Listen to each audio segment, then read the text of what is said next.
evening, everyone. Yay! Hi, friends. How are you? Good evening, and welcome to the Wallis Annenberg Center for the Performing Arts.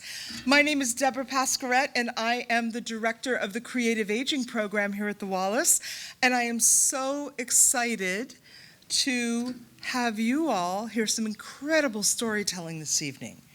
These are students who have been in my classes. Actually, some of them were in my original class in 2019, before the time when we all went away for 2.5 years. And they were here and actually performed on stage before we went all the way online. And luckily, we're now back partially online and also in person here at the theater doing our classes. And so we have students from 3 years, and I decided tonight that what we would do, because I think we all need a little holiday joy and good cheer, is to have holiday-themed stories. And holidays are widely represented here. It's not just Christmas and Hanukkah. We also have the winter holidays, winter months, all kinds of good things. And hopefully by the end of the night, you'll want a warm cup of hot chocolate and a cozy fire and feel like the good stuff that happens at the end of December. So I want you all to sit back and relax and just listen to these incredibly gifted storytellers who have decided to share a piece of their stories, their history, their lives with you. And at the end, we're going to stay on stage for a few minutes so we can get a photograph taken of the group.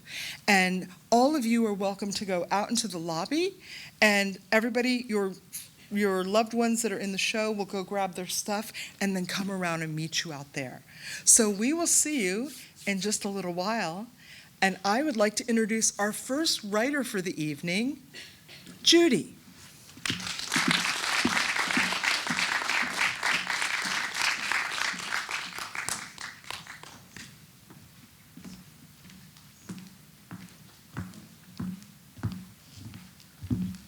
Thanks. All set. Hi, everybody. My name is Judy Kessler. And the piece that I'm reading is called Vegetables, How Hard Could It Be? For a large family Thanksgiving gathering, I decided to make a really different hors d'oeuvre, a turkey crafted from various brightly colored vegetables, carrots, different colored peppers, celery, etc., with the hummus dip in the center. If you go online, there are plenty of samples to work from. Each vegetable is cut in a specific pattern, and the end result is a really cute vegetarian turkey with dip. Early Wednesday morning, off I went to Trader Joe's and Whole Foods to find the freshest, prettiest veggies. The grand plan was to cut up, bag, and refrigerate the veggies on Wednesday evening, then bring the platter and the bag of cut veggies to my sister's and assemble it at her house. After all, how hard could it be to cut up vegetables and bag them and arrange them? It took so much longer than I expected. I started right after dinner, cleaning, peeling, slicing all of those vegetables. Everything was an onerous task by itself. Chopping, chopping, chopping, finding the Band-Aids, more bagging, more slicing, finding more Band-Aids. About halfway through, around 10 p.m., I was completely out of Ziploc bags and counter space, so I needed to get rid of the scraps. Of course, the disposal was plugged up, and the pressure of all that waste forced the pipes apart inside the lower cabinet. I didn't realize what was happening until I looked down. Water, water, everywhere, all over the floor. I made an emergency call to a repairman. Don't forget this was Thanksgiving Eve. And he arrived just after I got about half of the water soaked up. Eventually, he fixed the disposal, admonished me to never use it again, and used a shop vac to get the rest of the water. I got to bed around 2 a.m. It actually ended not so bad. The remaining veggie peelings and scraps went into a garbage bag, and I would deal with them another day. Likewise, all of the water-soaked cleaners that had been under the sink. On Thanksgiving, I took the bags of ingredients and my best large platter to my sister's, which, by the way, she still hasn't given back to me. The turkey was adorable. It was so adorable that no one ate even a single piece. Who would choose raw veggies over chopped liver and crackers? Especially when the veggies were in the design of a really cute turkey. My sister made me take the raw vegetables home, and I ate carrots, celery, and peppers for a solid week. My food styling days are officially over. I'd like to introduce my colleague, Nina. Thank you.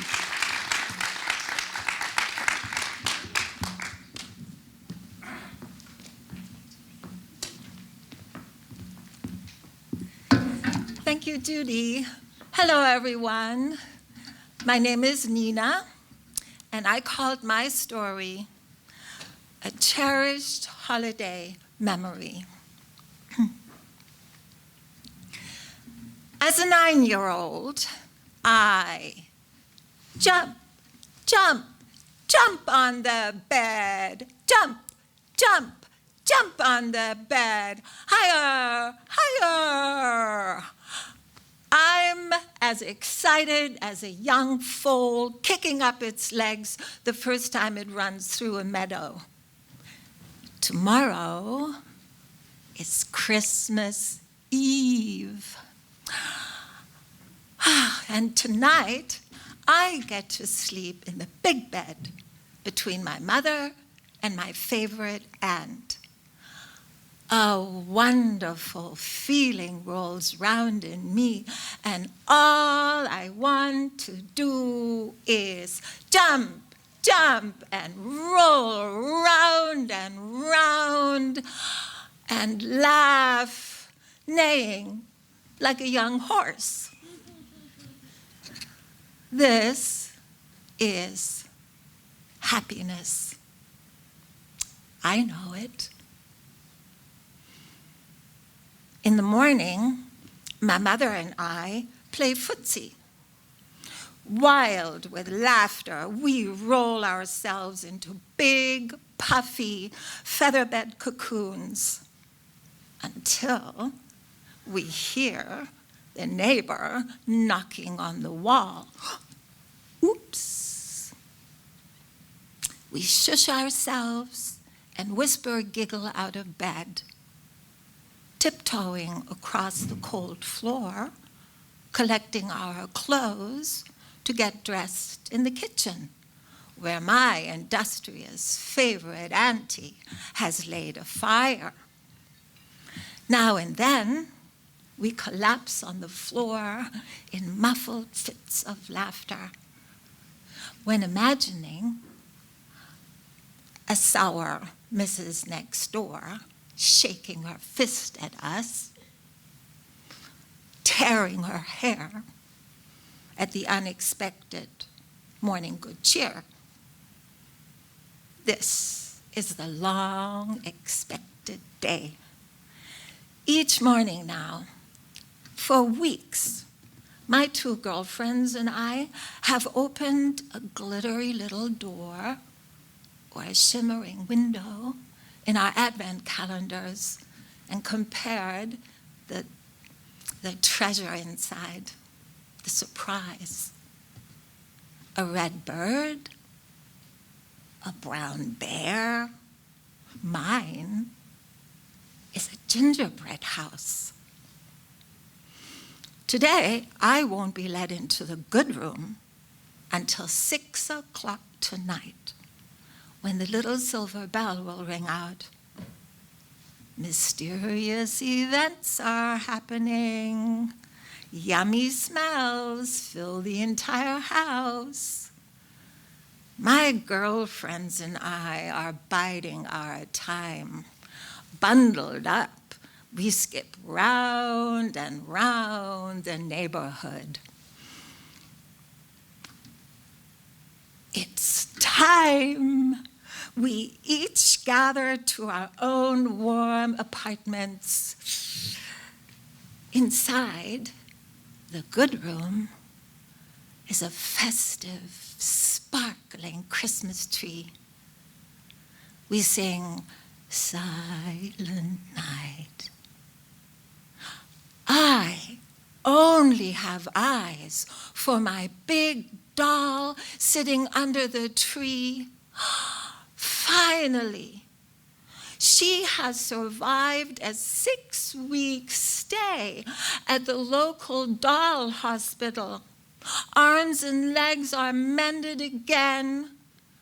She is dressed in the freshest, newest, cutest, pinkest, real life baby outfit.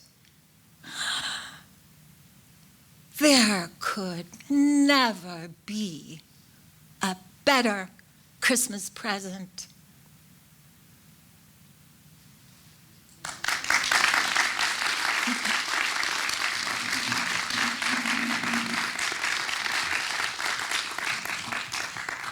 Thank you very much.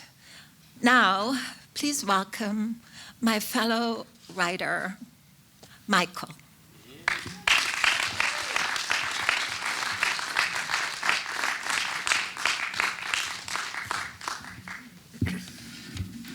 Hi, my name is Mike.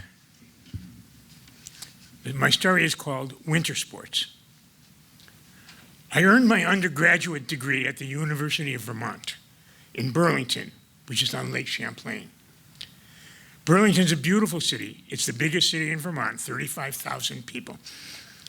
To get to New York on the other side of the lake, you could take the ferry from downtown Burlington to the city of Plattsburgh, or drive 26 miles to cross at Grand Island at the northern tip of the lake, and then 20 miles south on the New York side. When I was a student in the late 1950s and early 60s, the lake, which is 125 miles long and 12 miles wide at its widest point, used to freeze over in the winter. This created bizarre recreational opportunities. Every year there was an informal contest to see who would be the first person to drive completely across the lake. The local fools would start in late October, driving old junkers and risking hypothermia when they reached the point where the ice was just so thin that their car broke through. Then, if things went according to plan, the driver would extract himself from the car and swim to the surface while his car sank slowly to the bottom of the lake. He would swim back to his friends standing on firmer ice with blankets and maybe something to drink to keep him warm. The ferry didn't run once the ice started to form. But once it was firmly established that the ice was thick enough, you could drive across the lake. While this was discouraged, the Vermont and the New York highway patrols set out bright orange cones every 50 feet or so to keep cars from straying from the route between Burlington and Plattsburgh. My roommate, my sophomore year, Russell, came from Plattsburgh, from a large, boisterous family that convened for a wonderful dinner every Sunday after Mass. Occasionally, Russell would invite me to come to Sunday dinner. I always went. Not only was the meal great, but Russell and I could go out drinking after the meal. The drinking age in New York at that time was 18. And so it was one Sunday, after a heavy meal and a visit to several of Russell's favorite pubs, it was time to go back to Vermont. As we got to the lake, Russell said, "I'm totally wasted, man. You're going to have to drive." Of course, it was snowing heavily. Big, fat flakes that looked like they were coming right at you as you drove into the storm. Visibility was awful. And so I told Russell to roll down his window, stick his head out, and watch for the cones and tell me every time we passed one. I had two objectives: to keep us on the right route and to sober him up a little. The conditions were treacherous. I drove with white knuckles on the steering wheel while Russell reassuringly announced every minute or so, Just past one. Just past one. I realized that this was taking way too long. It was slow going, but it was only 8 or 10 miles. I stopped the car, I got out, I looked around. There was not a cone in sight. We were way off course. I was paralyzed with fear. Then a Vermont State Police cruiser appeared out of the raging snowstorm. We've been watching you two idiots on the radar, and we figured you'd need some help getting home.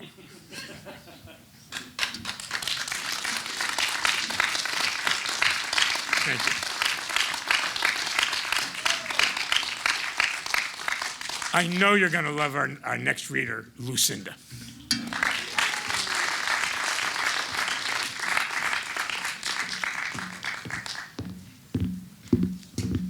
Thank you, Michael. Good evening. My name is Lucinda, and the piece that I've chosen to read tonight is a spoken word poem called When the Air Crisps from Your Mouth. Magic is everywhere. Darkness descending earlier and earlier. Evenings twinkling with lights, filling the air with hope and promise. When the air crisps from your mouth and your cheeks turn that lovely shade of crimson, and you're wearing 3 layers of clothing under your coat so you can barely move. It's Christmas time.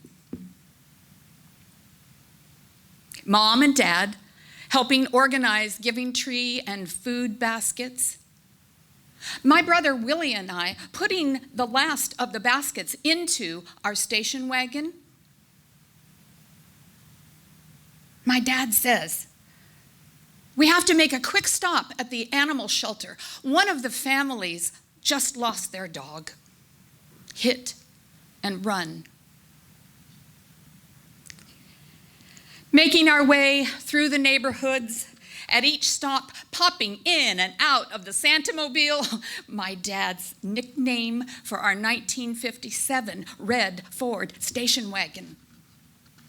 Ding dong, Merry Christmas, delivering food and presents in large brown paper bags. I see handshakes and hugs, smiles and giggles. Dad says, last stop. Oh, we knew what that meant. Merry Christmas! The McGraws open the door. There are 2 children peering between their parents' legs. A Norman Rockwell painting. Whimpers and giggles coming from the precious cargo that Willie and I carried from the car begged the children closer. The box opens to squeals of joy and excitement. Sitting in rich silence, we head down Randolph Street, turn into our driveway, and on the front porch sits a bare Christmas tree and a large brown paper bag.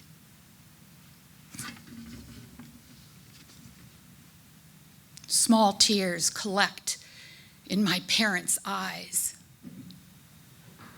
It's late, get your jammies on, lights out. Brush your teeth, because the night before Christmas is about to be red. Chin-tucked covers, a kiss on the forehead, and the sugar plums danced in our heads. Morning came. Willie and I raced from our beds into the living room, hearts pounding, smiles covering our faces. I see that front porch, bare tree. sitting in the empty corner cleared for a tree we couldn't afford that year. That front porch bare tree, absent of any decorations other than our 2 school-made ornaments. I see Santa's plate, cookie crumbles remaining, Dad sitting in his chair, Mom standing beside him, Santa hats resting on top of their heads. I see that large brown paper bag. Willie climbs onto Dad's lap.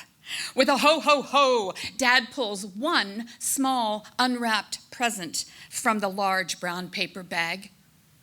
A bright red fire truck for Willie. My turn next.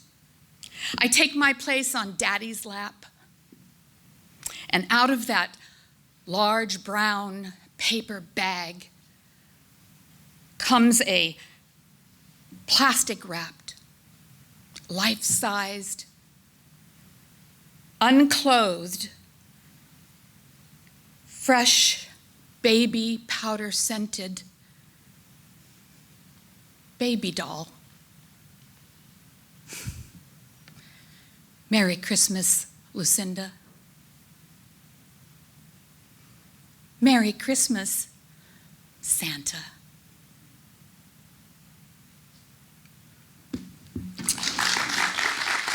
Thank you. Thank you. And it's my pleasure to introduce our next reader, Megan.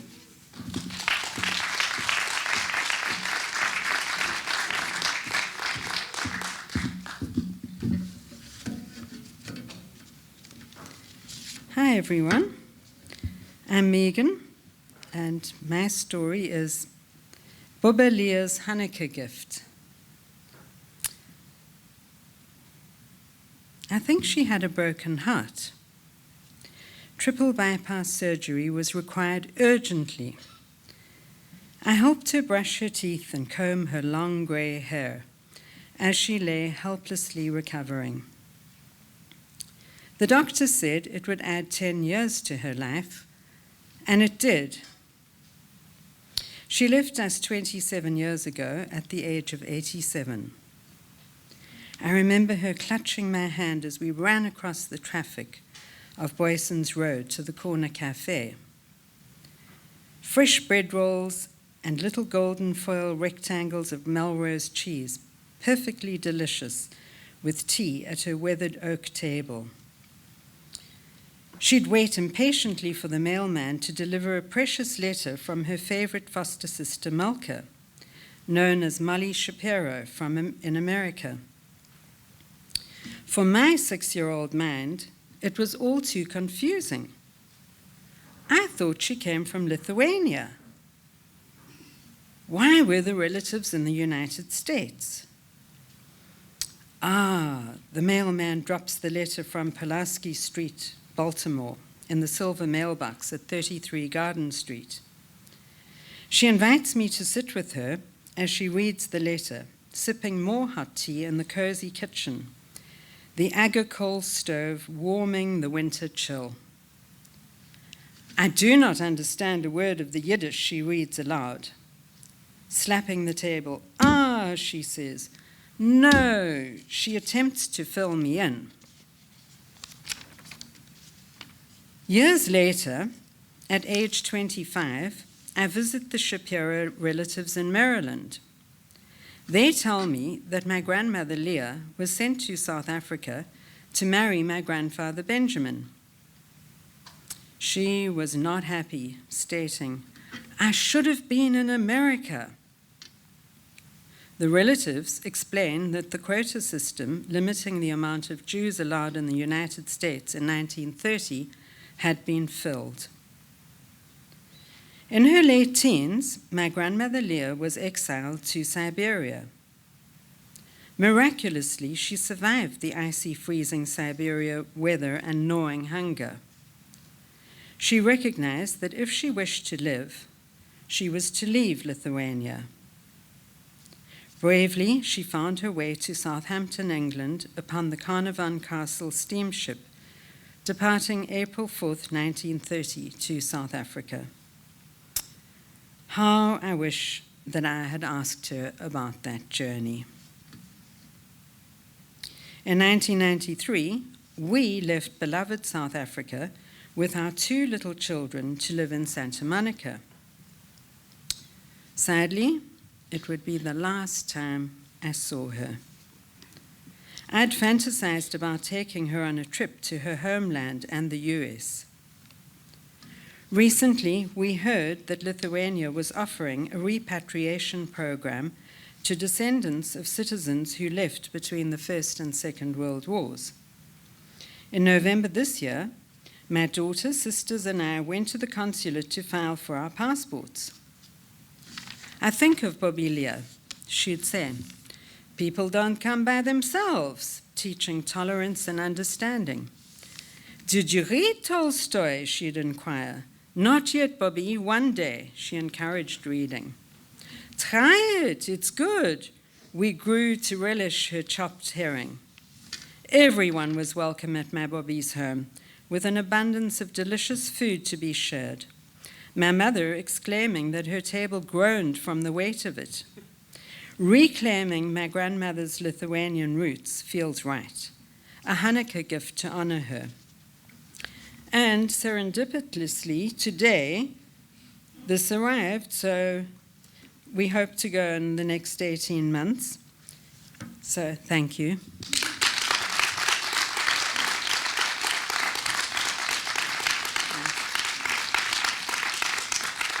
And I would now like to introduce the next reader, Cindy. Thank you.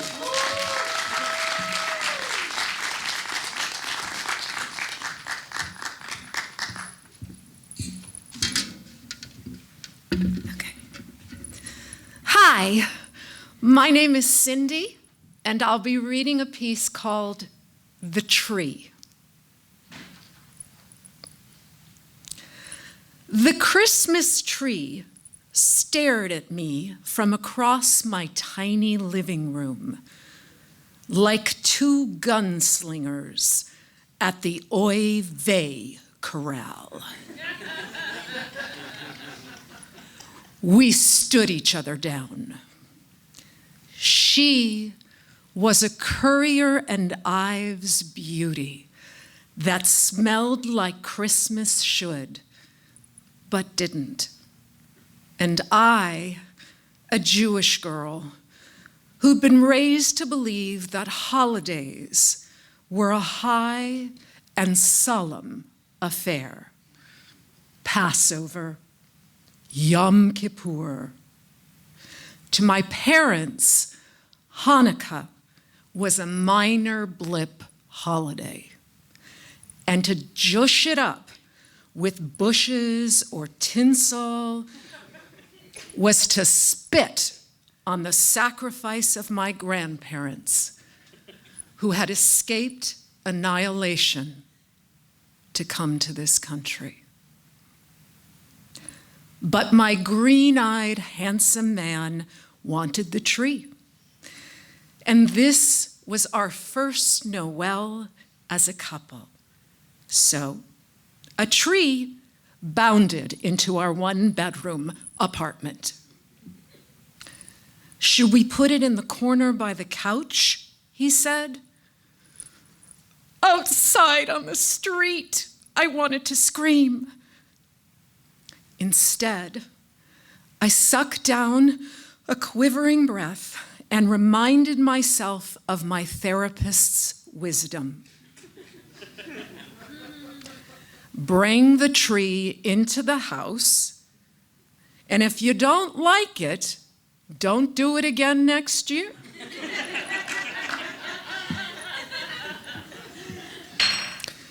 My boyfriend tucked the fur beast beside our hand-me-down sofa, then stood back to study his handiwork. His scowl matched my own. No ornaments, and with no money to decorate, the tree looked sad and plain and not exactly the hallmark moment we were hoping for. A tree trimming, I offered. My guy beamed, and we were off and inviting. Soon friends, armed with needles and string, arrived. Popcorn was popped, and cranberries were strung. And by evening's end, our noble danced with tiny yellow and red balls. And she remained so dressed until her needles faded, and we parted on a curb at the end of December. Though she is long gone, the memory of what she taught still lingers. Yes, many of the trees that enter our home are actual pines, but not all those trees are real trees. There are trees that look like risks to be braved when we're uncertain. And there are trees that appear as people that we open our hearts to despite our desire to hide. And some trees are teachers guiding a wayward Jewish girl towards a world where a collection of menorahs made by that beau, now husband, can stand beside a twinkling evergreen and illuminate both.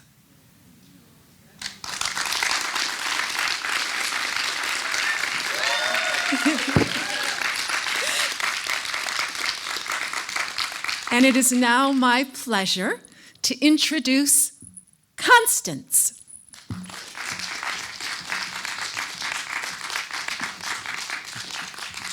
Hi, I'm Constance, and my story is called I'm Out of Here. Today I will be free. I am so happy. Mother wants us out of the house. My brother and I are a nuisance. I am 5 years old, and my brother has just turned 8. He didn't have a birthday party or even a cake. But today, we have movie money and popcorn money too. We are living in a dingy little row house in Harrisburg, Pennsylvania, because our mother is caring for her own mother, who is dying of cancer. I put on my thin pink coat that I got for Easter and headed for the door. It is December and cold today, but I will put my hands in my brother's pocket until he gives up and gives me his wool mittens. I feel so happy to be walking down the sidewalk with my brother Bob. We're heading towards the movie theater. It is about 6 blocks, but he knows the way.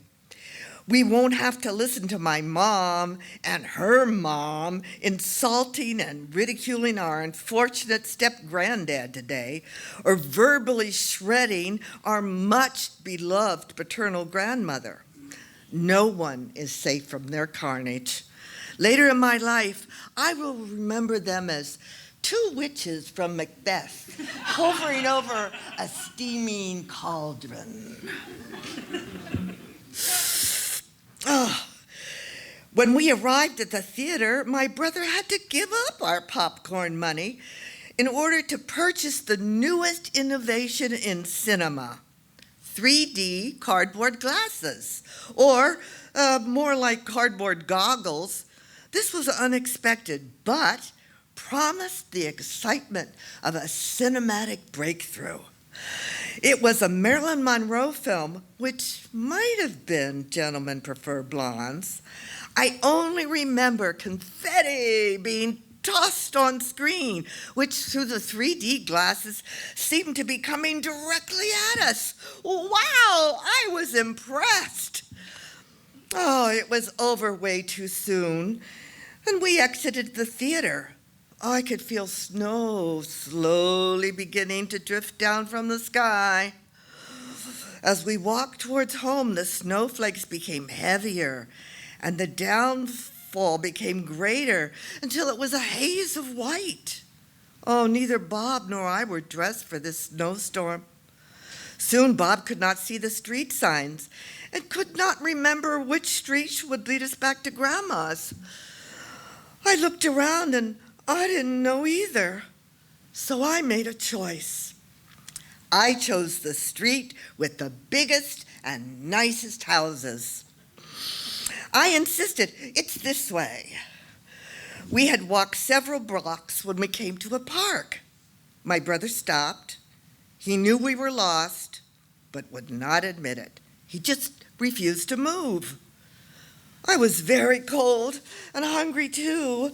Surrounding the park were lovely houses, decorated with beautiful, cheerful Christmas decorations. I made a decision. I will find a new home and new parents. I carefully scanned the neighborhood and selected the best decorated house with the best lights and huge candy canes. It looked like Mr. and Mrs. Claus might live there. My brother refused to go with me. I didn't understand if he was frightened or just too proud to admit that he needed help. I walked across the street to the house, went to the door, reached up and rang the bell. A nice grandmother lady answered the door. I rolled my eyes up at her and in my most pathetic voice said, "I'm lost." "Oh, you poor child," she replied. "Are you alone?" I pointed to my brother across the street. She took me inside and spoke quietly to her husband, a nice, grandfatherly man. And while I was being served Christmas cookies and cocoa, her husband went across the street and convinced my brother to come join me. Unfortunately, Bob knew our step-grandfather's surname, and his number was in the phone book. Oh, soon Harry, the step-granddad, was at the house. My escape plan was sunk. If only my brother had had the imagination to tell them, "We're orphans." Thank you.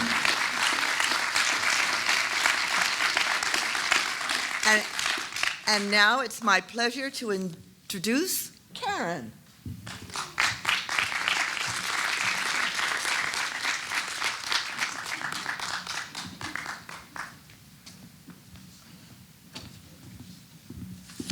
My name is Karen, and I'm going to be reading Snow Day. I don't know how the mothers of New York City public school kids got the information, but it was transmitted to us first thing in the morning.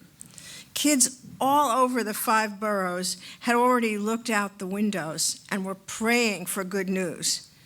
And then it came. It was a snow day. Schools are closed.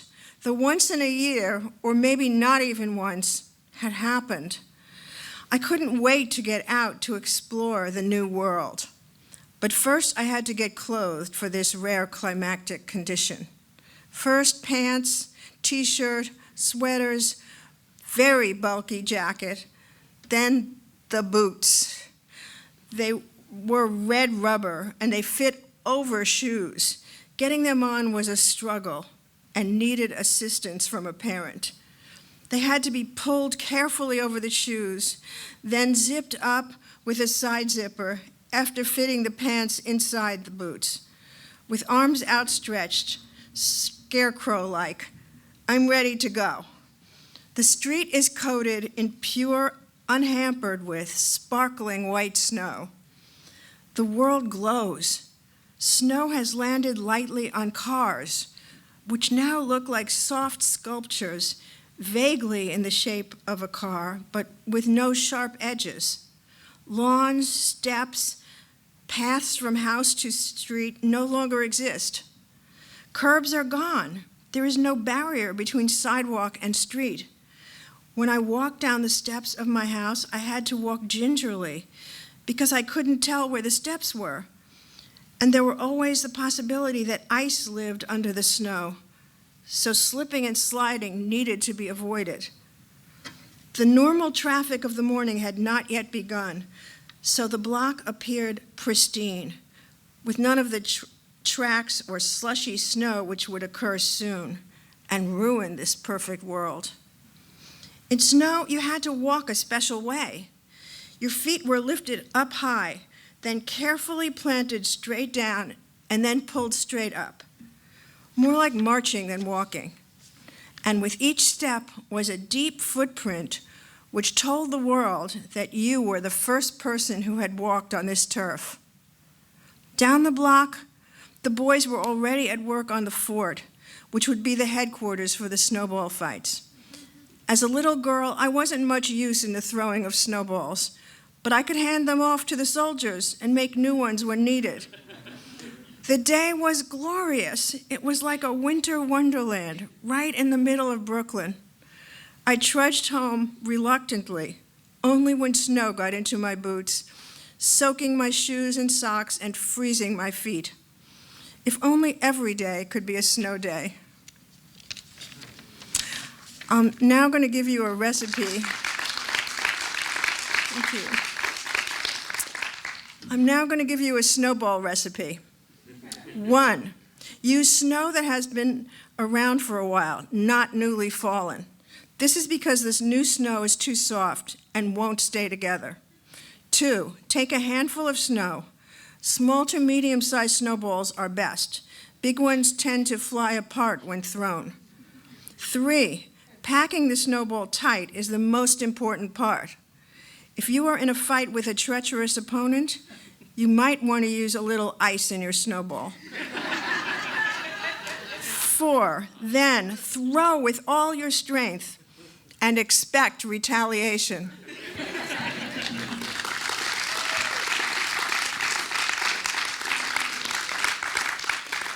Thank you. Now I'd like to introduce my fellow writer, Leslie.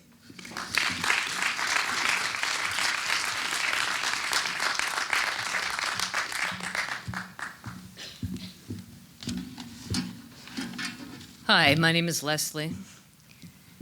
Tonight I'm going to invite you to the life of Hanukkah Goy. They don't understand names like that out here, advised Uncle Elias, formerly of Boston. His voice was strong and commanding over the telephone line from Los Angeles. It was obvious code for the fact that Jews led a very different life out there.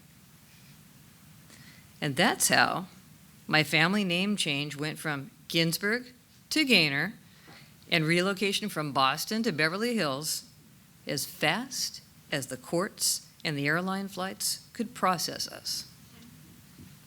Before we left, there was one last visit to the Beth Israel Hospital to gaze at the photo of my great-grandfather, who had helped found it in 1916, to meet the needs of the growing Jewish immigrant population. During the Depression, it was one of the only 2 hospitals in Boston that treated welfare recipients of all backgrounds.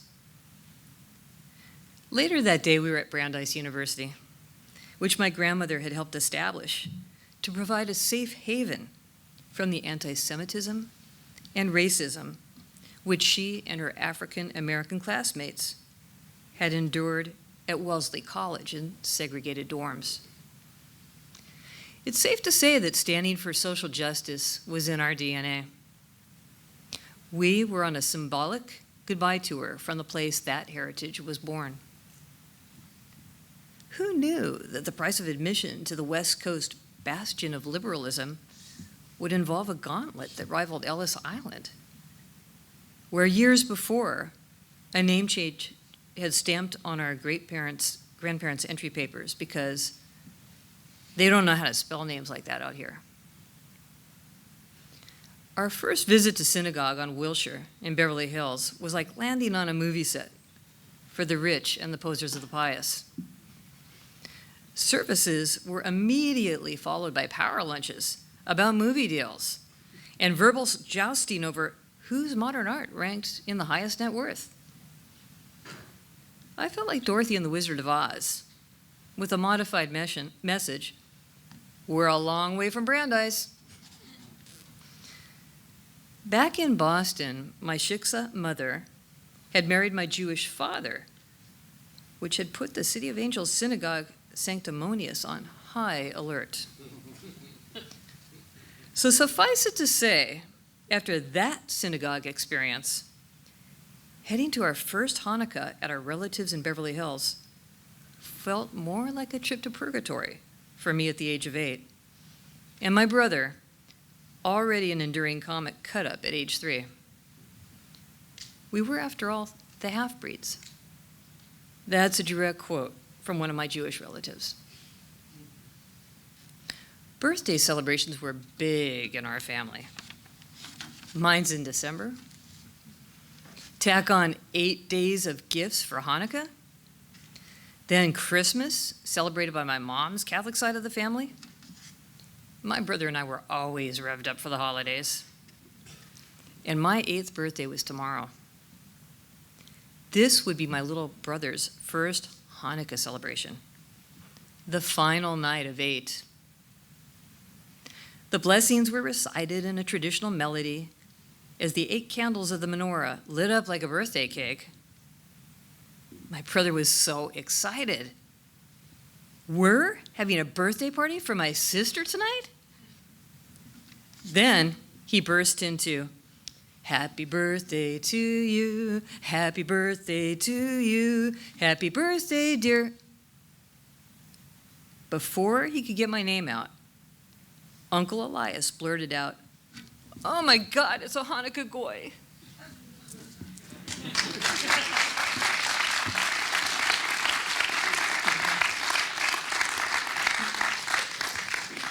And now I'd like to introduce our next writer, Ira.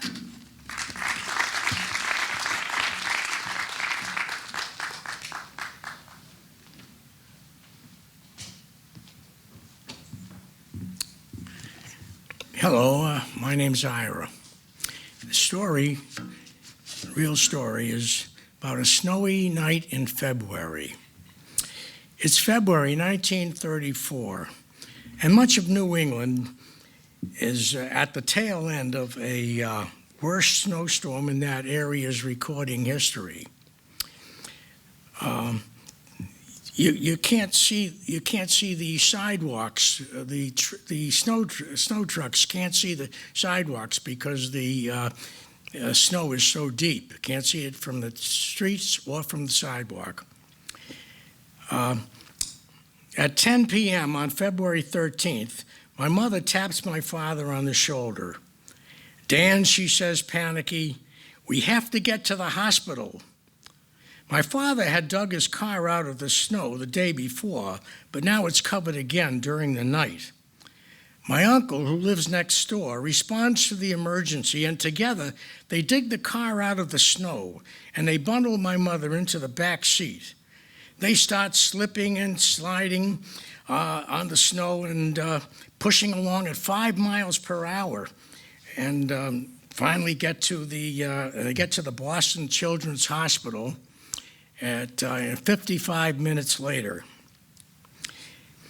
My mother is already in labor. While she's being wheeled into the emergency ward, I make my appearance. 2 years earlier, after trying unsuccessfully to conceive, her doctor told her that she's probably not going to happen. So my mother adopts my brother Harold. 2 years later, I show up. in 1936, my sister Francine shows up, and in 1938, my brother Bobby shows up. Well, my mother decides to change doctors. Well, but now, you see, it's 11 p.m., February 13th, 1978, 44 years later. And my father passes away. It's at the hospital, my mother unsuccessfully tries to get the doctor to write the death certificate after midnight because she didn't want him to die on my birthday. Well, it's snowing now when my mother and I leave the hospital that February 13th. And the snowflakes mingle with the tears in my eyes. Thank you.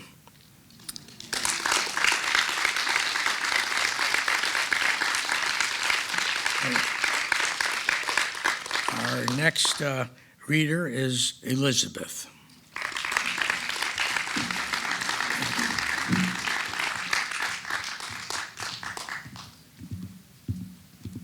Hello, I'm Elizabeth, and the title of my piece is I Love Lucy is playing in my living room. 4 o'clock, time for the Lucy and Ethel show. In my den, Marilyn and Shirley take to their bar stools for their ritual seltzer waters and pretzels. I pretend to be watching TV while I listen intently to the real entertainment Shirley and Marilyn sharing. Shirley, who lives across the street, is not only my mom's best friend, she is also a muckety-muck in the Jewish community. Her husband, Darwin, the diamond dealer, is popular for giving our neighbors good deals. Sitting high on their bar stools today, they stare toward the living room where the Christmas tree once stood. Mom had been busy all morning calling her friends to inform them that her annual Christmas party was off this year. My parents' Jewish friends love this party because it gives them something to do on Christmas. Yet, my brother's wife, Sarah, she did not grow up celebrating Christmas and is adamantly against having a Christmas tree in the house. Mom loves Sarah and, out of respect, decided this year to hold off on getting a tree. As a result, Mom has lost her motivation to celebrate.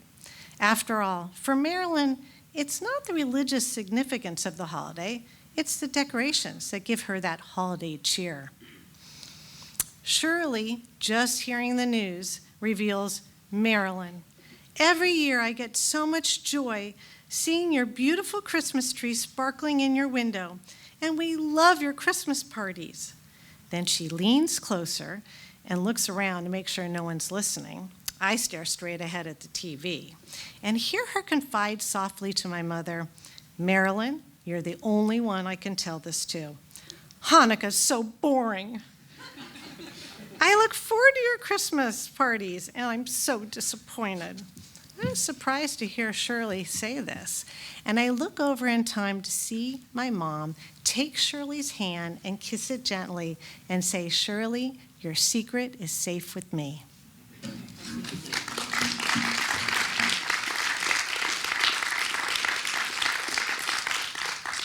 Thank you. And now I'd like to introduce our next writer, Jim.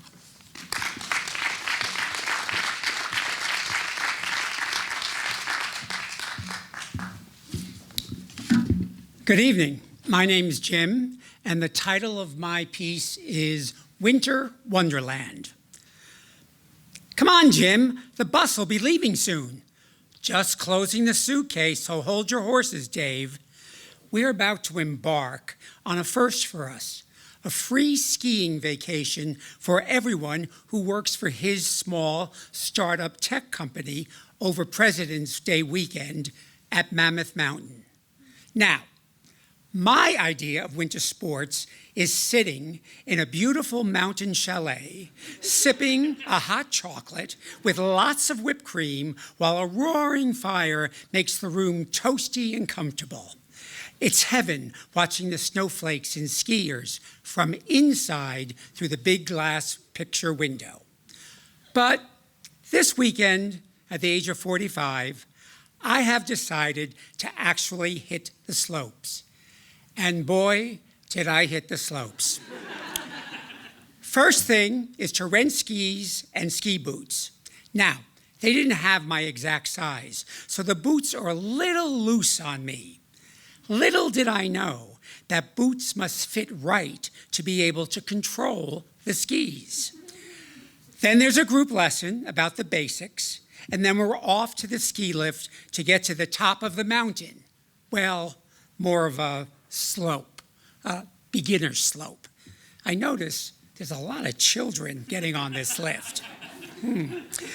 Trying to get on the lift is a real challenge, as I almost get knocked to the ground. Finally, I'm on, but I'm afraid of heights, so I hold on for dear life until jumping off. All right, I position myself at the top of the slope and use the poles to push off. Uh-oh. Trouble steering the skis, picking up speed. Oh my God, I'm headed straight for a tree. Panicking, there is only one solution: throw myself to the ground so as not to become one with the tree. All right, let's try this again. Within minutes, once again, no control. So once again, I throw myself to the ground. This is going to be a very painful way to get to the bottom. As I lay on the ground, I am so jealous of those little kids confidently whooshing and shushing by me. How the hell am I going to get to the bottom without becoming black and blue or breaking something? I know, I guess I'll just wait for the snow to melt and walk down. Of course, that may be April. The instructor who was accompanying the group sees that I'm in trouble and comes over to me. He helps me up, he takes my hands and skis backwards as he leads me down the slope. He has beautiful blue eyes, but that's another story. When we are almost to the bottom, he leaves me. I take off the skis and walk back to the ski shop to turn in the equipment. I'm cold, wet, and sore. Within a few days, my big toe on my right foot will begin to turn black and blue. Eventually, it will die and fall off. I go back to the chalet, take a warm shower, change into comfortable clothes, order an Irish coffee, and curl up on the sofa. Now, that's my idea of a winter wonderland.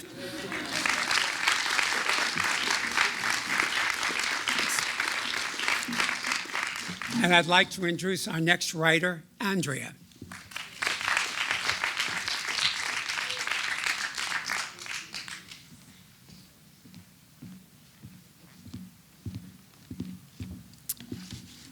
Hello, everyone.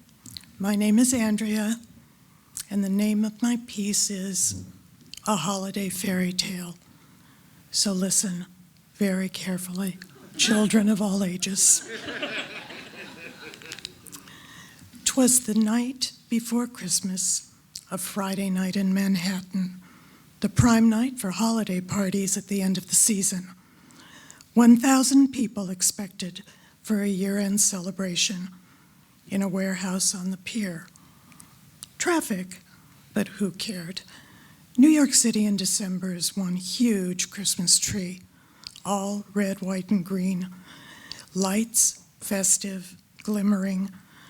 The warehouse, an empty canvas on which I could paint the perfect holiday party. I was the event planner. I'd never personally met the end client, the very young CEO of a Fortune 100 company. Charging into the room, he looked like a football tackle bursting out of a business suit. For right now, I'm going to call him Scrooge in a Santa hat. Our once upon a time started with him bellowing at me, "Where is my PowerPoint?" I advised him that his assistant was bringing it. "Where are the screens?" He demanded this. I thought, no one has ever asked me for any. And he then snarled, "I want them here now." Being resourceful and well-connected, I secured the AV. Before he could intimidate me again, enter his dripping wet assistant, shaking not from cold but from fear. Hands trembling, she handed his presentation to him, never looking him in the eye. He snatched it away. Scrooge now started to act jovial because guests were arriving. He clapped me on the shoulder and chortled, "Doll, just wait till you hear what I want to do." Obviously, I couldn't wait. He beamed as if I were in on the joke. Me and my two top guys are called the Three Matadors. Get me 3 Matador costumes now. It'll be a hoot.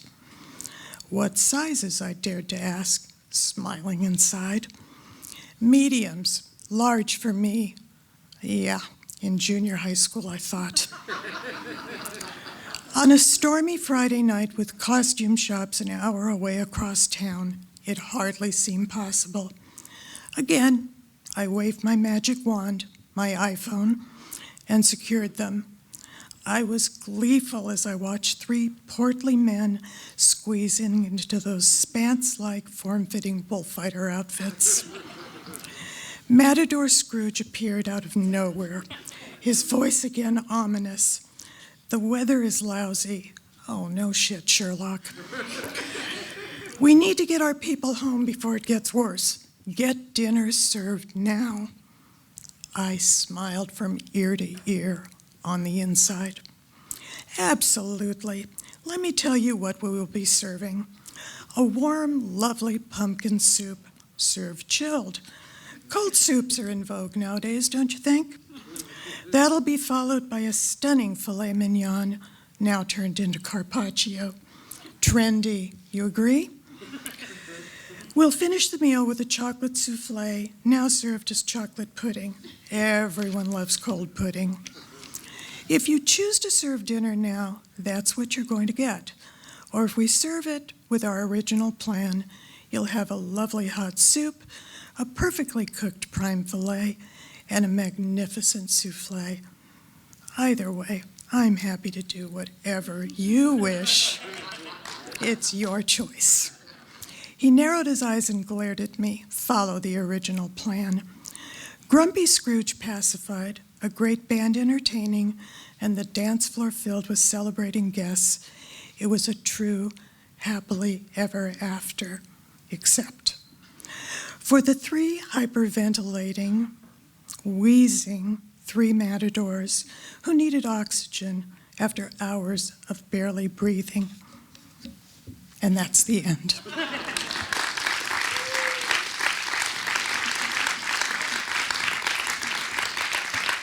So I invite you to welcome the next writer, Joan.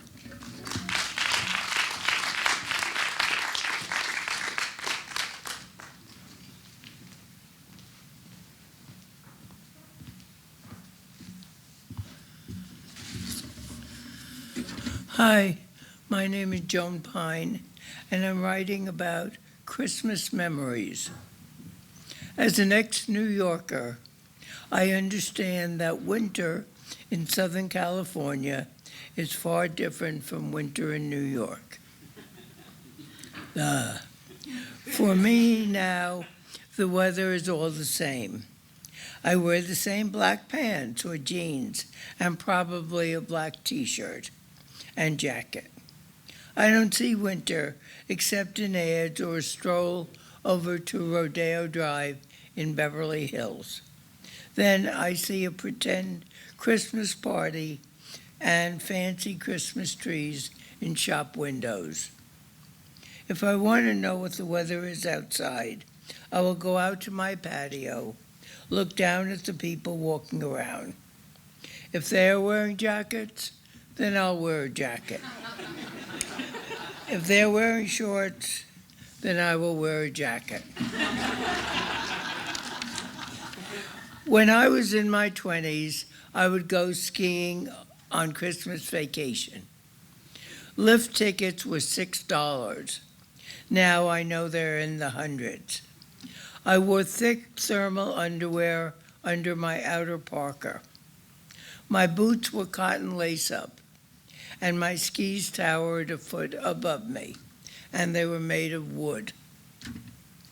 One year I went by myself on a youth hostel trip to Canada. I remember the train trip and carrying a suitcase that was almost the size of me. Since I was at a youth hostel, I washed dishes and helped with the food. Or maybe I just helped myself to the food. On one of my trips, the ski lift let me off on top of a mountain. It was all ice. Talk about terror.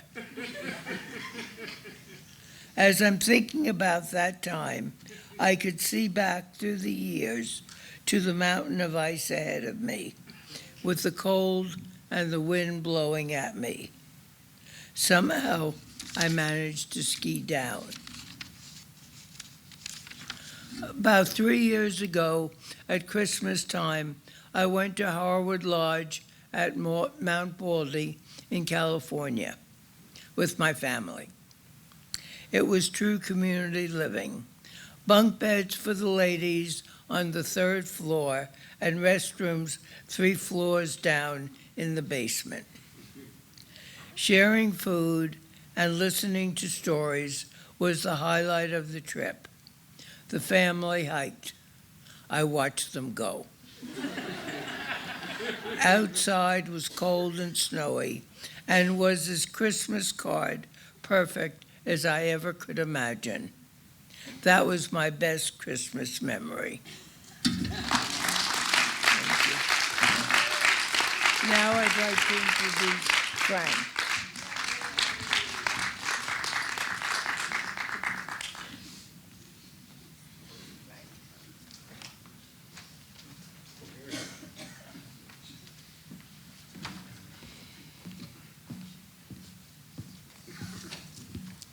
Thank you, Joan.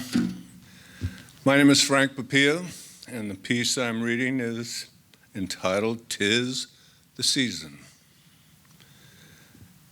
That time, when commercial choirs sing of savings, not saviors.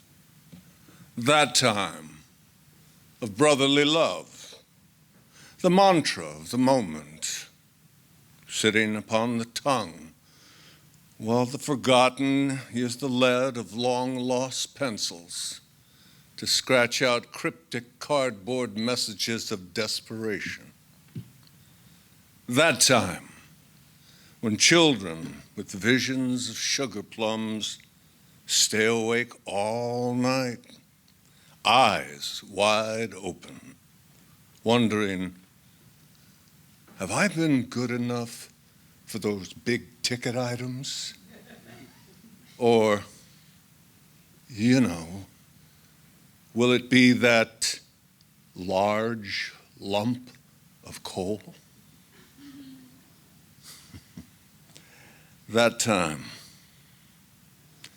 that wraps around religion, pagan celebrations, miraculous Maccabean menorah, Krampus searching for the misbehaving, winter solstice playing tag with the Christ child, multicolored lights taking up the slack of shorter and shorter days until the luminous returns 1 minute at a time. We need to remember why bloodlines come together to hold hands of connection across thousands of generations of myth, folklore. Let us all sing till the echo brings it back. Let us all walk out into it. We are all humankind, swaddled in the bosom of the goddess. Thank you.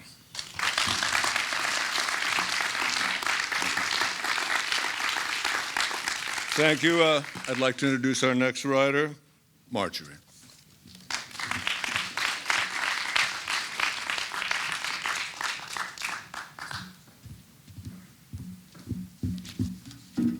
It's very bright. Hi, everyone. I'm Marjorie, and I'm happy to read for you my story I call Latka Memories.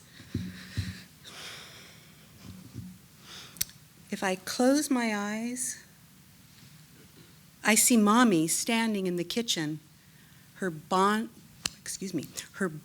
bob with short bangs, a cigarette hanging from the corner of her mouth, smoke billowing. Her seasoned hands are hard at work grating freshly scrubbed russets. A strainer sits in a large bowl receiving the white shreds of potato. She adds grated onion, then carefully wrings out the excess potato water. Next, she adds eggs, salt, and matzo meal. My mom doesn't consult a cookbook. No. This recipe is muscle memory.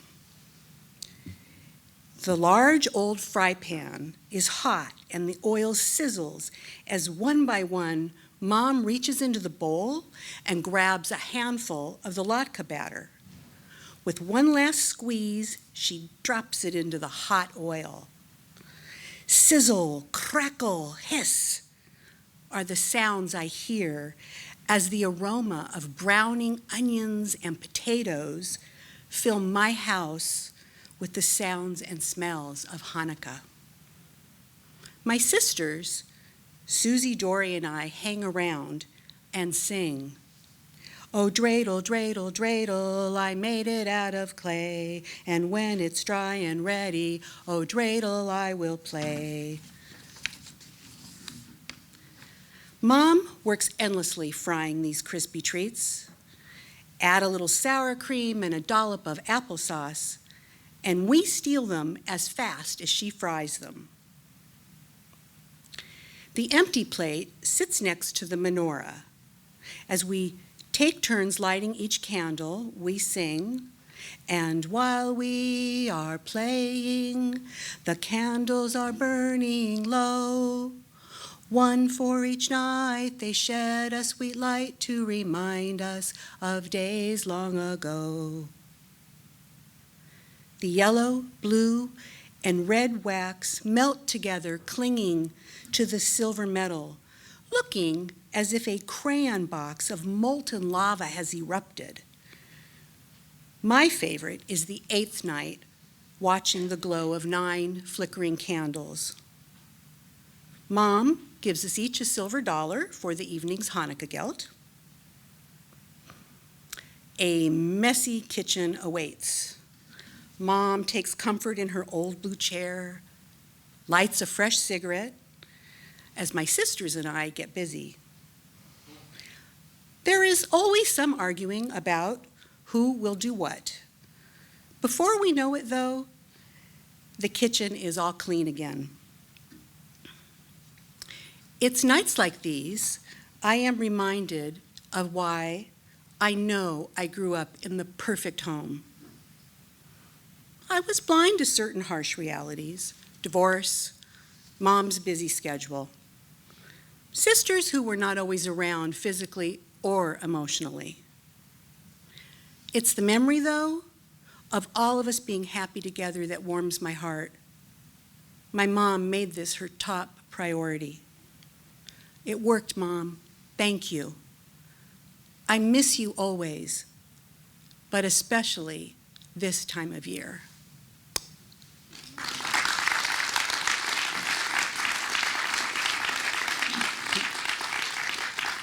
Thank you very much. I'm very pleased to introduce our next writer, Aviva.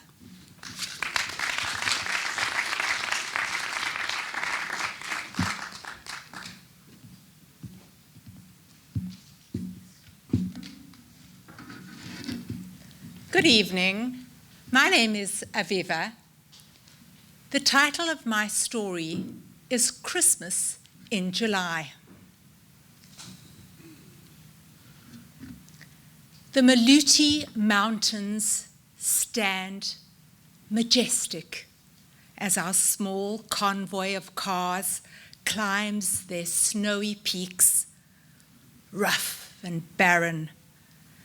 It is 1985, midwinter in Lesotho, Southern Africa. We are here to celebrate Christmas, a white Christmas in July. Traditionally, I have never celebrated Christmas before.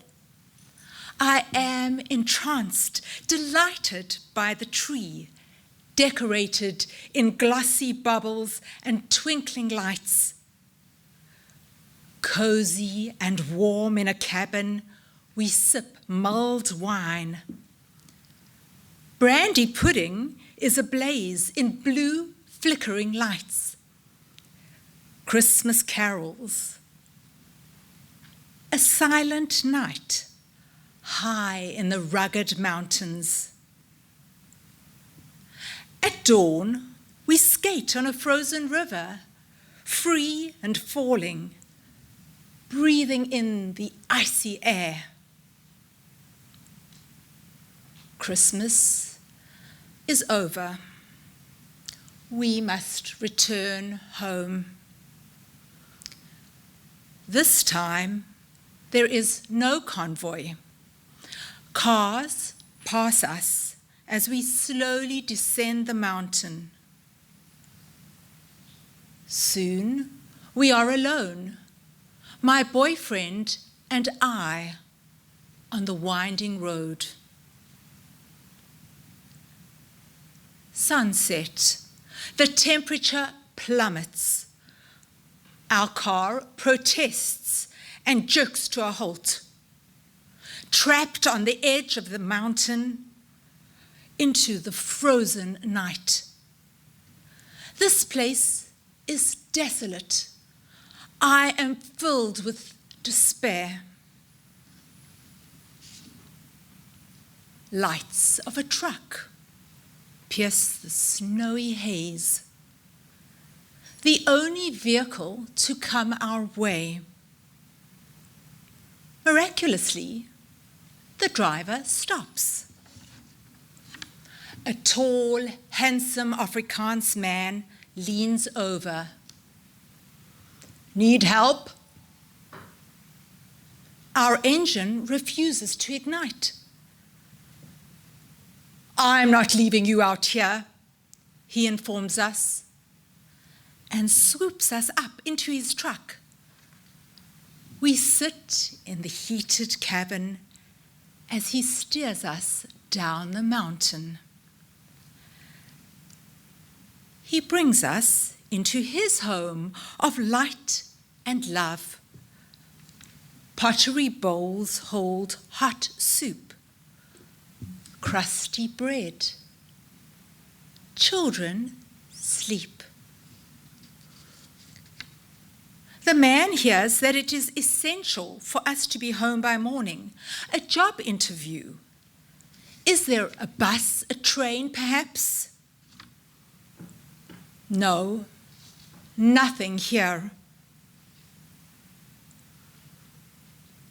The man says that he will drive us home. 447 kilometers, 300 miles, 5.5 hours. He does this for us, for strangers who are stranded. Today, I contemplate the magnitude of this gesture. I think of a man who drove another 447 kilometers, 300 miles, 5.5 hours back to his home. We were rescued by an angel. It was the season of giving. It was Christmas in July.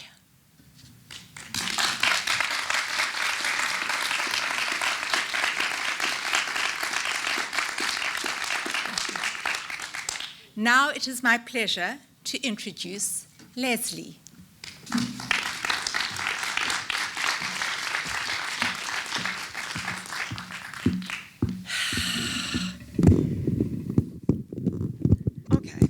Okay. Hi, I'm Leslie. The holidays, loaded with phony jollydom. About this time of year, the holiday hype goes into high gear. Toward the end of October, we start eating gobs and gobs of candy. Then we stuff ourselves while giving thanks in November. Fill the hole. Fill the hole. As the days darken, we put up strings of lights, twinkling lights, and turn up the heat. Some of us fall into the void with a festive cocktail or three. How about pumpkin, peppermint, persimmon-flavored vape? Shop like there's no tomorrow, 'cause there might not be. Drugs of choice. It was December 3rd, many years ago, when the only thing that I could do for my troubles was write a letter to old Saint Nick. See if he could do me a solid.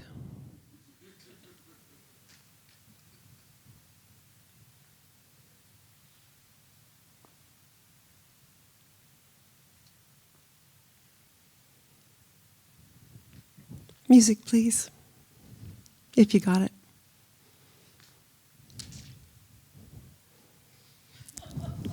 You enjoying the show?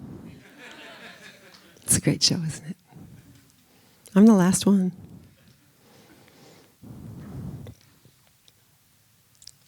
I can do it a cappella, no problem.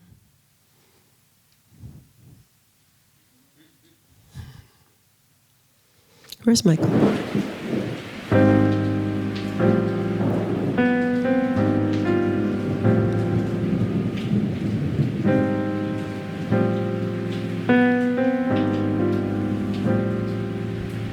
Santa dear, I have one small request.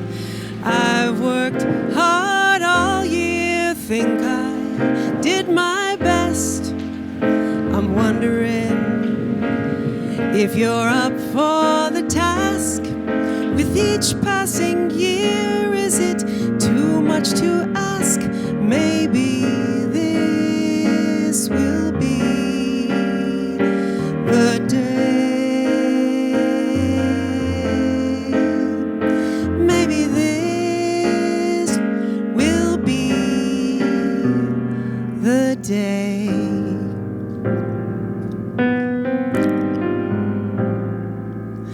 I can't pass a fountain without tossing a quarter. You'd think after all this I'd be so much smarter. Every birthday cake, take a breath and I blow. Never miss an opportunity, 'cause you never know. Maybe this will be the day. Maybe this will be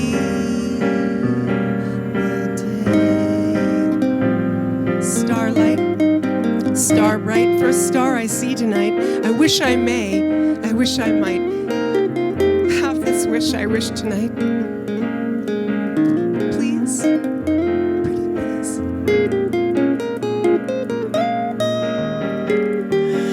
Maybe this will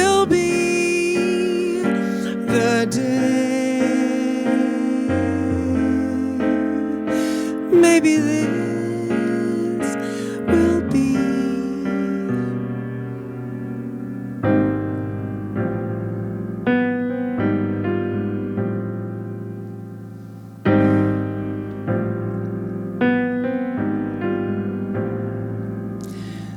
Santa dear, I know you get a lot of mail, lots of sorting I fear, but I'll send mine without fail. What gives Santa dear? For Christ's sake, it's been 17 years, will you cut him a break? Maybe this will be the day. Maybe this will be the day.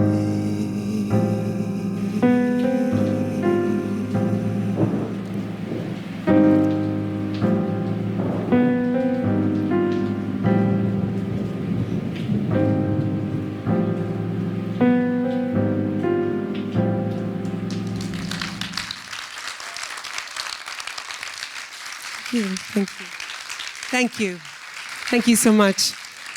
And now, I'd like to invite all my fellow readers to come back out on stage so we can say goodnight and wish you all a very happy holiday.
Merry little Christmas, let your heart